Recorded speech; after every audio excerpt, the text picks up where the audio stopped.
Pour faire face aux difficultés de refinancement et renforcer la cohésion et la continuité du secteur, l'APSFD Sénégal, en partenariat avec le FONGIP, a organisé la première édition du Forum des investisseurs en microfinance.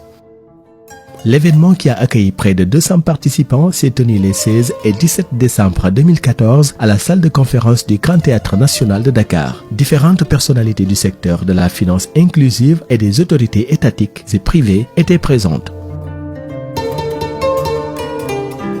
La cérémonie officielle a été présidée par Monsieur le ministre délégué en charge de la microfinance, qui a procédé à l'ouverture des activités après avoir réaffirmé l'engagement de l'État à densifier le secteur de la microfinance par l'entremise du PSE.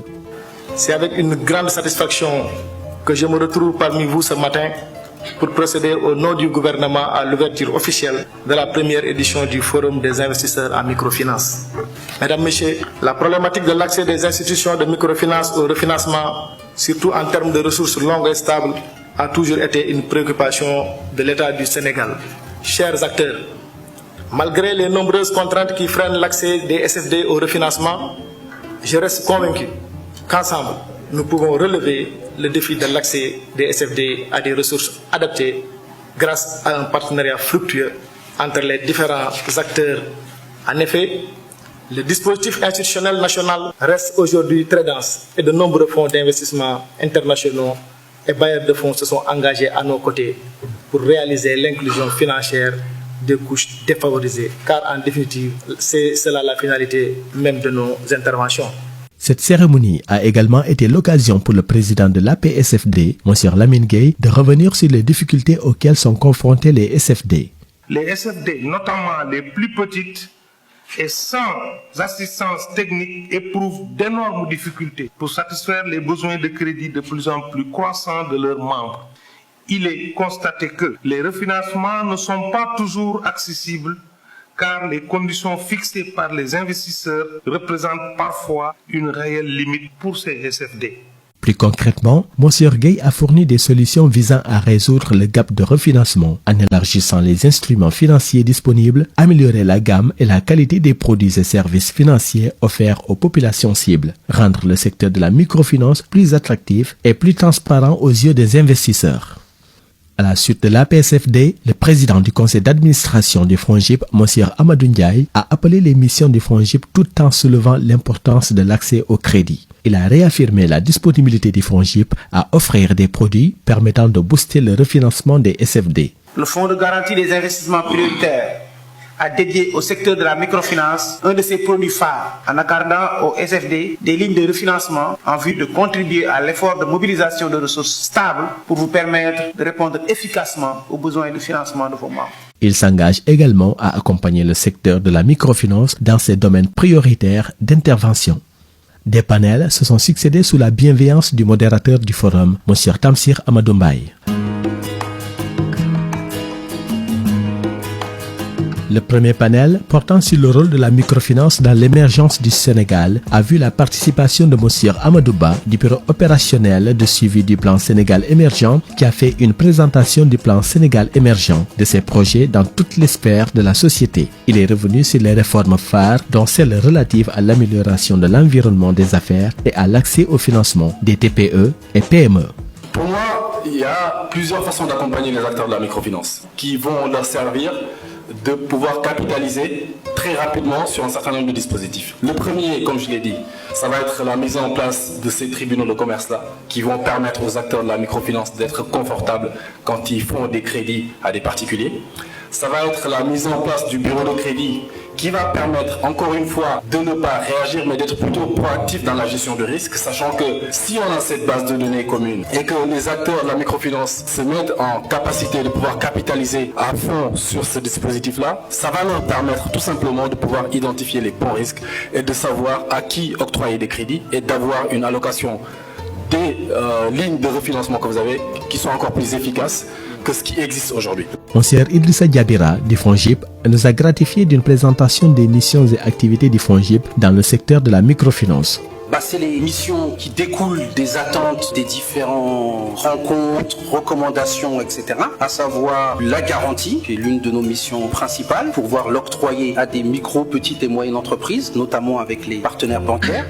la bonification des taux d'intérêt pour permettre au système bancaire financier, au SFD, d'avoir des taux de sortie qui soient beaucoup moins élevés, d'avoir une liquidité plus grande, parce que c'est une des contraintes auxquelles vous êtes confrontés. Le forum d'aujourd'hui le signale amplement. Le dispositif d'accompagnement et de suivi, certes, un certain nombre d'agences, ADPME, de dispositifs existent, mais on se rend compte qu'il est aussi nécessaire de le renforcer, d'articuler les différentes initiatives pour permettre d'avoir des projets qui soient mieux structurés, pour améliorer l'accès au financement, ce qu'on évoquait dans les contraintes de son accès, et la gestion de fonds de garantie pour le compte de tiers, parce qu'on se rend compte qu'il y a une dissémination extrêmement importante des différentes lignes de garantie au sein des dispositifs de l'État et qu'il s'agit de les rationaliser le plus possible. Monsieur Djibilo, directeur de la microfinance, est revenu sur le bilan du secteur de la microfinance avec la LPS. Son intervention a été axée sur l'articulation PSE microfinance. Parce qu'on dit que le plan Sénégal émergent en 2035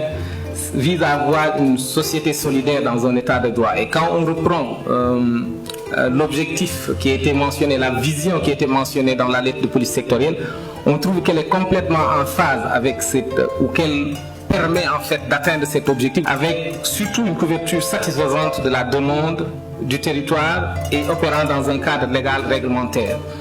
À partir de cette vision, nous avons un objectif de développement pour la lettre de police sectorielle qui est passée, qui était de favoriser l'accès des services de microfinance viables et durables à une majorité de ménages. Donc cet objectif de développement-là, on l'a collé au volet social du PSE, qui est de prendre en charge l'aspiration des populations à un meilleur niveau de vie. On pense simplement qu'en permettant à un ménage pauvre et aux micro-entrepreneurs sur l'ensemble du territoire d'avoir accès à des services financiers, on parvient à remplir cet aspect du volet social du PSE qui est de prendre en charge l'aspiration des populations à un meilleur niveau de vie. Selon lui, le secteur de la microfinance devra développer de nouvelles thématiques pour être plus en phase avec le PSE.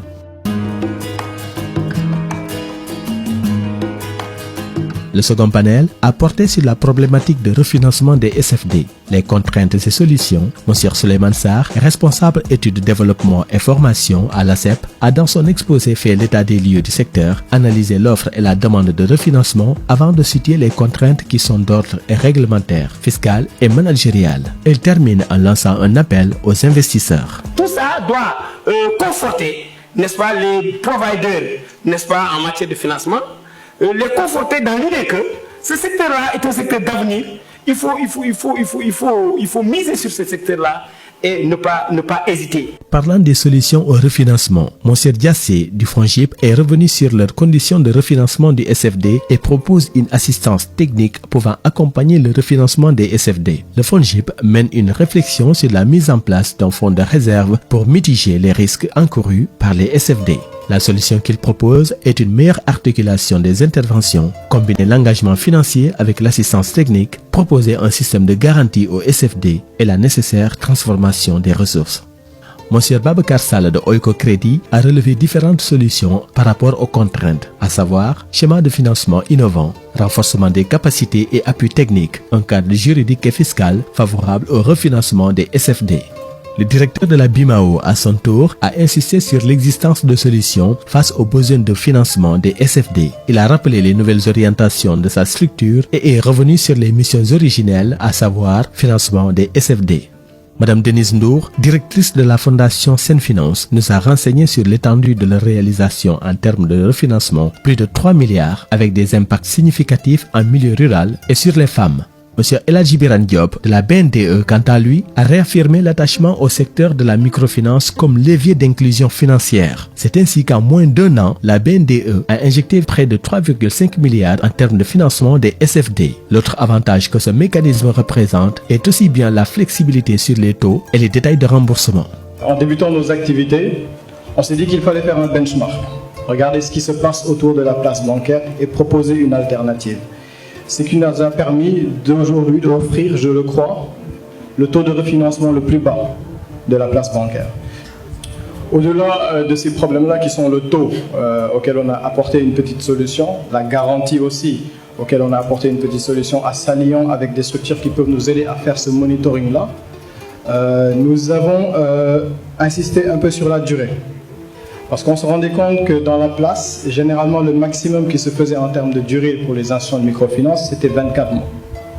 Alors on a décidé de pousser la barre un peu plus haut, on est allé sur une moyenne de 36 mois, voire 5 ans, dépendamment des secteurs qui vont être investis. Comme solution au refinancement, M. Diop préconise les synergies avec d'autres acteurs afin de minimiser les risques. La Fondation Grameen intervient plus particulièrement en zone rurale en appuyant la cible femme à créer un fonds dénommé la Facilité africaine dédié aux IMF les plus faibles. Grameen prend en charge également l'assistance technique d'IMF.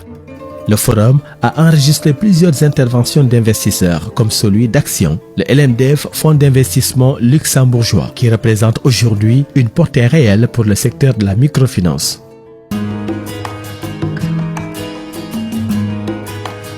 La seconde journée de ce forum des investisseurs en microfinance s'est ouverte sur un cadre d'échange entre investisseurs et SFD. Les investisseurs ont répondu à l'appel avec un bon niveau de participation. Avec près de 20 investisseurs, nous pouvons citer le FONGIP, l'APBF, Action, le Fonds d'impulsion à la microfinance, la DMF, Symbiotics, ADA LMDF, la BIMAO, la Fondation Senfinance, CTI, Transvie, la BNDE, BIT, AM, DIT, Fondstab. L'engouement et intérêt accordé par les SFD à ces rencontres B2B ont été manifestés de par les interactions et le dynamisme des échanges, mais également par le fait que les représentants des SFD ont finalement voulu rencontrer plus d'investisseurs qu'il ne leur était possible. Les premiers résultats enregistrés de ces rencontres augurent de très bonnes perspectives de partenariat qui s'étendent sur plusieurs formes, appui technique et financier. C'est une initiative vraiment louable et salutaire. La PSFD, par cette initiative, peut permettre à l'ensemble des SFD d'avoir un contact direct avec les bailleurs de fonds, sachant que le nombre est tellement important. Et moi, en tant que bailleur de fonds, ça serait difficile de rencontrer l'ensemble des SFD dans leur coin au fin fond de Sénégal. Et maintenant, avec cet événement, ils ont tous la possibilité de rencontrer un grand nombre de bailleurs de fonds, de pouvoir présenter leurs projets, présenter leurs besoins en termes de refinancement, mais également d'assistance technique, technologie. Et les bailleurs de fonds, de leur côté, ont la possibilité de mieux connaître le marché, de mieux connaître ses perspectives et ses gisements. On a rencontré des partenaires qui sont intéressés par le modèle que nous avons proposé et qui sont en fait dans les dispositions de nous accompagner dans un processus de transformation institutionnelle. Et nous pensons que le modèle IMSEC aujourd'hui pose fondamentalement des problèmes en matière de gouvernance, mais également en matière de mobilisation de ressources. Sous ce rapport-là, il n'y a pas 36 solutions. Je pense qu'il faut prendre les bonnes décisions et nous pensons que en fait, il va falloir qu'on s'adjoigne d'investisseurs qui puissent nous accompagner pour mobiliser davantage de ressources, mais également pour relever le niveau de gestion de la gouvernance au niveau de l'institution.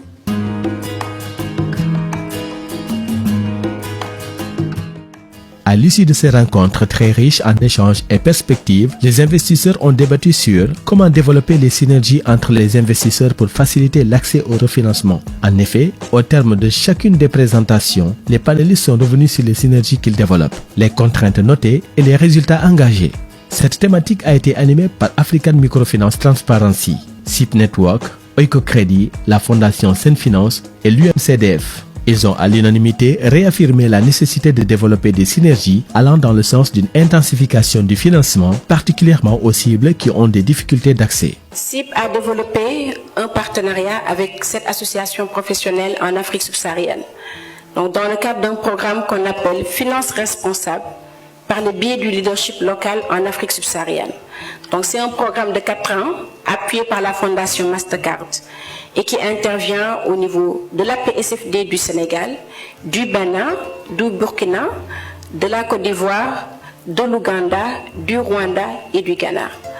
Donc c'est un réseau très large qui a beaucoup de membres à travers le monde et très diversifié aussi, et qui travaille dans le développement international pour promouvoir l'inclusion financière. Alors pour arriver à cette synergie, il faut qu'il y ait une vision claire du secteur, qu'il y ait une politique nationale de développement de la microfinance partagée par tous et qui reflète les préoccupations des acteurs. Heureusement, le Sénégal est très en avance sur ces dossiers. Depuis 2004, grâce au dynamisme de Tafsir et de ses collaborateurs, on a eu une stratégie nationale accompagnée par les partenaires techniques et financiers qui a eu de bons résultats.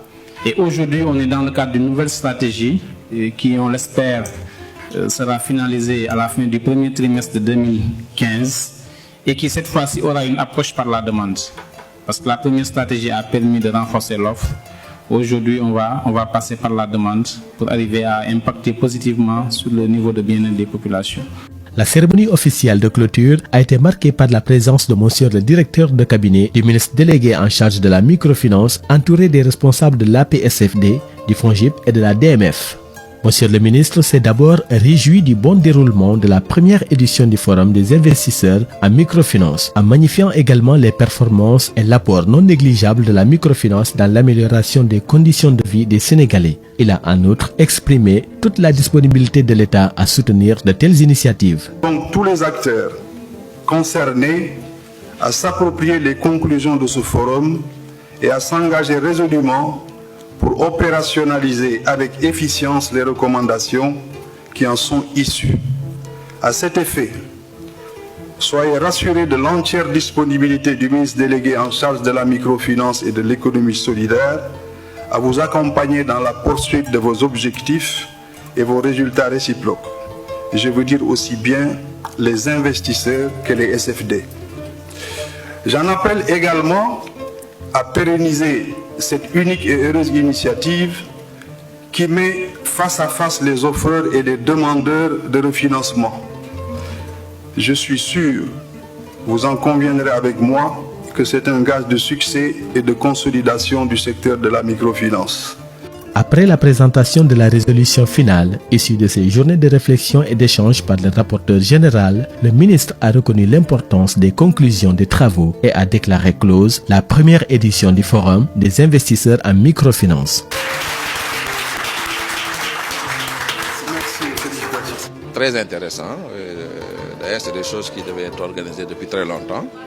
Peut-être parce qu'on n'avait pas les moyens de l'organiser. Maintenant, grâce à FONGIP et l'appui de certains partenaires, on a pu organiser ce forum qui, de reste, est très bénéfique et sera très bénéfique pour l'ensemble des partenaires, de nos partenaires, à savoir donc nos mutuelles et APSFD.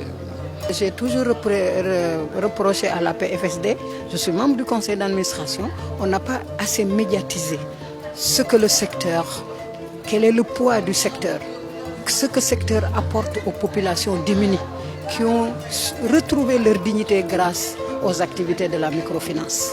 Ça, je l'ai toujours reproché.